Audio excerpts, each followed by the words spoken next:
The victim, Jessica Chisnall, was just 15 years old at the time of the accident, and it was so devastating that it left the schoolgirl with bleeding on the brain. She had been walking in St Helens, Merseyside, on January 13, when she was struck by the bike. Merseyside police released the footage of the teenage boys aged 12 and 16 in a bid to highlight the accident. Both boys fled from the scene following the accident, but they were both later arrested.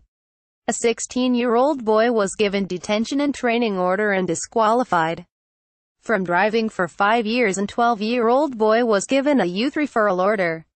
The bike was given to the 16-year-old boy as a present after he did well in school, but Jessica's distraught father has issued a plea to parents not to buy the off-road bikes as a gift for their kids, as they can be dangerous.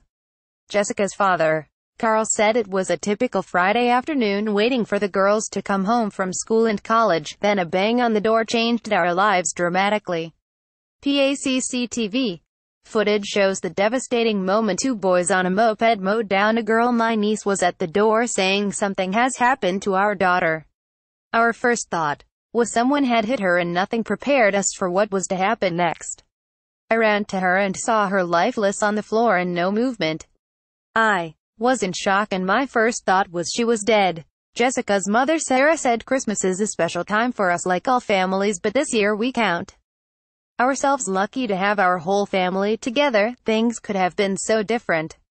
Jessica, who is now 16, suffered bleeding on the brain, eye socket injuries and deep cuts, and is still recovering from the collision. Merseyside police released the footage of the teenage boys aged 12 and 16. Jessica was treated by dedicated doctors at Alderhay Hospital in Merseyside. Chisnall said, "I plead with any responsible parent not to buy these bikes. They are not children's toys, they are not road legal, and can only be ridden on private land with the landowner's permission. You're wasting your money, but most of all you are putting your children and others at risk."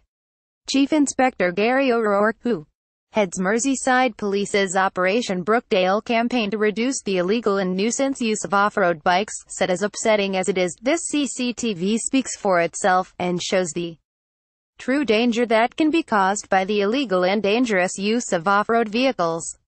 The injuries suffered by Jess on that day were completely avoidable, and Jessica and her family continue to suffer because of the reckless behavior of two individuals who didn't think of the consequences that riding a powerful motorbike in a built-up area might cause.